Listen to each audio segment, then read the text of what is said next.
So by purchasing this inexpensive tool, I was able to more efficiently diagnose a number of various problems around the house, saving me hundreds of dollars that I would have otherwise spent ripping up my walls, buying expensive imaging equipment, or worse yet, paying for non-refundable and oftentimes unproductive service visits. Yeah, boy. So for today's video, I wanted to show you exactly how this thing works, and then also go through 3 specific situations where this thing has saved me big time. But before we get into the details, please consider hitting that subscribe button, but not if you have a money allergy. It's no secret that every 60 seconds, someone somewhere in the world is suffering from either an acute or chronic money allergy. So if you think you might know a symptomatic individual, then I would strongly advise you to not send them this video, as the last thing they need would be to save more money and make their condition even worse.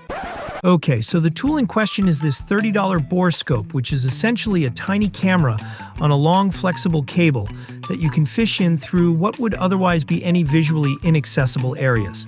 You know, like a colonoscopy for your wall. Now, obviously, there's a lot of functional information about how this thing works, but if there's one thing I learned during my time at the Logan Paul School of Journalism, it's that details are the enemy of clicks. So here's a quick summary. You plug it in, download the free app, picture appears on your phone, and you are ready to go. It also has attachments for both iPhone and Android. Oh yeah, and this little dial on the cord lets you control the amount of light coming off the head of the camera. Super important for many of these low-light environments that you'll see over the course of this video, our first example of which is this hole you see in the wall of my upstairs bathroom. So a few months after moving into our home, we were noticing some moisture behind the corner of the drywall here, along with the occasional bit of water seeping through this crack between the tub and the wall. Now, before we bought the house, our inspector had run a full hot water tank's worth of water through the tub while also shooting the surrounding walls with a thermal imaging gun, and saw no issues. So we were relatively sure this water was just weeping through the grout and caulking, but at the same time, I wanted to double-check that there wasn't any issues with the plumbing fixtures, and also take a look for any water and mold growth before replacing the chunk of damaged drywall and then regrouting the shower. I also didn't want to have to rip out any tile, and a $400 thermal imaging gun wasn't in the budget either. But don't worry, there was a solution.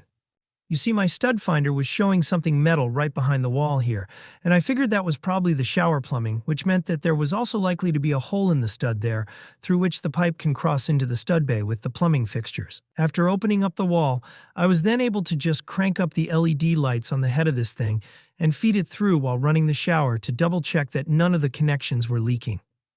I was also able to get a really good look at the backside of the damaged section of drywall, and thankfully didn't see any mold growth.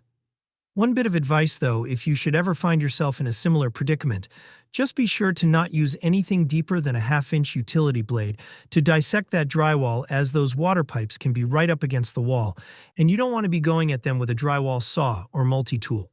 So rather than immediately regrout the shower, I decided to see how much more value I could get from this $30 tool and play around a little more with this thing.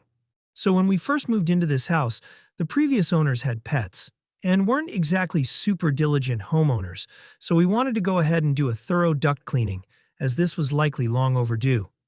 However, nowadays, right after you finish your cleaning, you almost immediately get hit up for a repeat visit. In our case, as early as 9 months from the initial cleaning. Now, when I Googled information on cleaning frequency, most sites seem to recommend every 3 to 5 years for someone without pets, or if you're not doing major renovations to your home. But how do you really know what shape your vents are in? Well, with a little help from my borescope here, I was able to snap a few photos of how things were looking shortly after our last cleaning. Now that I have this reference point, I can just snake this thing down there every so often to determine whether we need these cleaned every 3 years versus every 5 years, therein saving some cash by not having to pay for overly frequent visits from the HVAC cleaning guys. Also, most of these are this raised style, but if you have this more flush type of vent in your house, it's also helpful to check just how much junk has fallen down there since your last cleaning. And speaking of vents full of junk, that's a perfect segue to our third situation, in which you can save yourself some money with this thing, which is by checking your laundry's dryer vent hose line for lint blockages.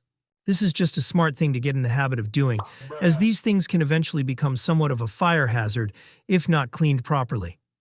As the wire on this thing is pretty versatile, I'm able to get it nearly all the way back to where it attaches to the dryer. Both before and after, I hook the shop vac up to suck it all out. And again, my favorite part about doing it yourself is that you don't have to pay someone else to come in and do it. So that's it for this video, and if you've made it this far, please consider subscribing and hitting that like button, as it really helps out the channel. The product link is in the description, and I'll see you next time. Thanks.